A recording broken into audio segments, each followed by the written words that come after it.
Hi, I'm Wilf. I grew up riding horses. Then as an adult, I became a pilot, a sailor, a firefighter, a shooter. I'm also a musician who plays at least 7 different instruments. Thing is, I'm not particularly expert at any of these things. No one will ever pay me to play music, but I'm good enough that people invite me to jam. I'm not an expert horseman, but I'm good enough to be useful on a cattle drive. I wasn't particularly good in the cockpit. I was only with the fire hall 1 year. I'm not even 1001 certified. I don't claim to be an expert in any of these things. Yet, because of my broad life experience, I often understand with ease particular concepts which throw people who are much more expert than me in their field. Hopefully, I can use my experience to help you wrap your head around one of these topics today. Parallax. The effect whereby the position or direction of an object appears to differ when viewed from different positions. In other words, as you move to different positions, the positions of the objects in front of you appear to change as well. We use it so often that we don't even think about it. For example, at the theater, Abe is blocking your view, so you would simply move your head to get a better view of the screen. This is parallax. In traffic, you stick your nose out to see what's in front of you. This is parallax. When sailing, in Canada more than the US, we often navigate by range markers. Range lines mark safe water, so all you have to do is line the 2 range markers up and follow them in. If you move to the left, the top marker moves to the left. If you move to the right, the top marker also moves to the right. This is parallax. And when shooting, we line the sights of our gun up before we take the shot. This is parallax. Now that we kind of understand what we're talking about, I want to discuss it as it pertains to scopes specifically. Honestly, by the end of this, my goal is for you to learn how parallax pertains to scopes and why it shouldn't affect a shooter at all, ever. I'll show you how to find the maximum parallax error and why you should never see it. Once you understand how it works, you will dismiss parallax error and almost never think about it again. When we move our eye behind the sights of a gun, the sights move relative to the target. Unless your eye is directly behind the sight, there is no way to be certain where the bullet is going. Sights only accurately indicate where the bullet is going when your eye is directly behind the sight. Now, if we go back to our example at the theater, and Abe here decided to get up in front of the theater and stand right in front of the screen, then it really wouldn't matter where you moved your head, you're not going to move that hat out of the way. This is what we refer to as removing parallax. Wouldn't it be nice if we could put the front sight right on the target? It would be rather hard to miss. Well, using the scope, we kind of can. Let me try and explain. Hopefully, you've played with a myroscope at some point as a child. It takes light from an object at the bottom of the device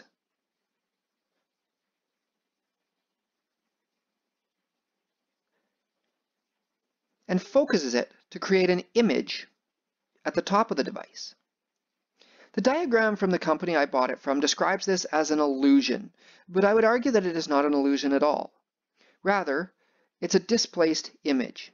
You see, we do not truly see objects. We don't touch objects with our eyes. Rather, we see light reflected off of those objects, and that light is always distorted to some degree. Usually the distortion is not even noticeable, but it's always there.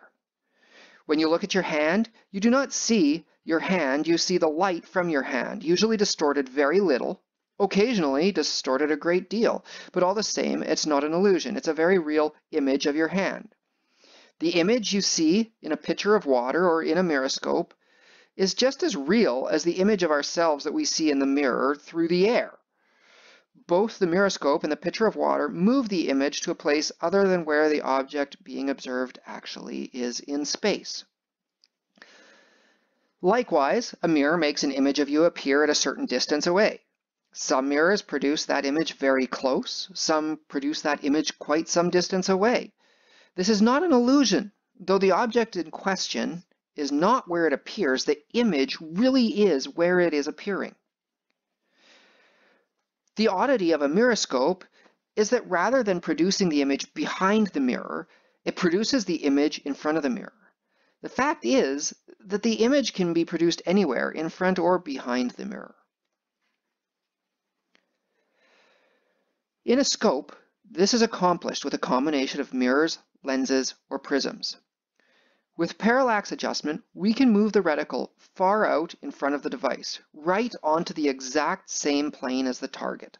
So like Abe's hat in the theater, it will stay on the target no matter how we move our eye behind the scope.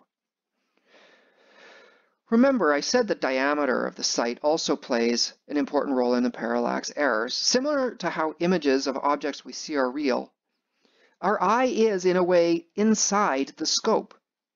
If we move to the edge of the eye box, and no, it's not actually a box, it's an ellipsoid, we are, in a very similar way, moving our eye to the edge of the objective lens. Thus, it is not the ocular lens that determines the amount of parallax error possible, but rather the diameter of the objective lens. Let's say we have a scope with a 2-inch objective lens and parallax set for 100 yards. It will be parallax-free at 100 yards.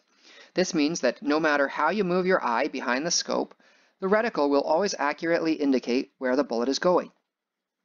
However, with the target right at the scope, if you move your eye right to the edge of the eye box, there is potential for up to 1 inch of parallax error. Again, at 200 yards, there will also be 1 inch of parallax error, 2 inches at 300 yards, 3 inches at 400 yards, etc. What if we move the parallax out to infinity? Again, we have an objective lens diameter of 2 inches. Now we have a maximum parallel error of 1 inch at the target, but it remains 1 inch at 200 yards, 300 yards, all the way out to infinity. This is often referred to as parallax-free. The parallax is never larger than half the diameter of the objective lens. So what's the downside? Well, infinite parallax tends to defocus close-range targets more than near-focus parallax will defocus long-range targets. And more importantly, it's never truly parallax-free. We can reduce parallax error by reducing the size of the objective lens. The vortex scopes pictured here all have their parallax fixed at 100 to 125 yards, but instead of a 2-inch objective lens, they only have a 1-inch objective lens. So now, the maximum distance that our eye can be out of line is ½ an inch, meaning that our parallax error is also halved. ½ an inch at the scope, ½ an inch again at 200 yards, 1 inch at 300 yards, etc. Now, 1 inch at 300 yards is not a lot, but more importantly, throughout this video, you probably noticed that I've been saying maximum possible error. This is the maximum possible error if your eye is at the edge of the eye box. This is almost impossible, as you would see significant scope shadowing approaching the crosshairs if your eye was all the way out to the edge of the eye box. More importantly, if you haven't already realized, with proper eye placement directly behind the sight, no matter if you're using iron sights with parallax at 1 yard, or if you're using a scope with parallax set at 100 yards or even infinity, you would have no parallax error. Zero, zilch, nada.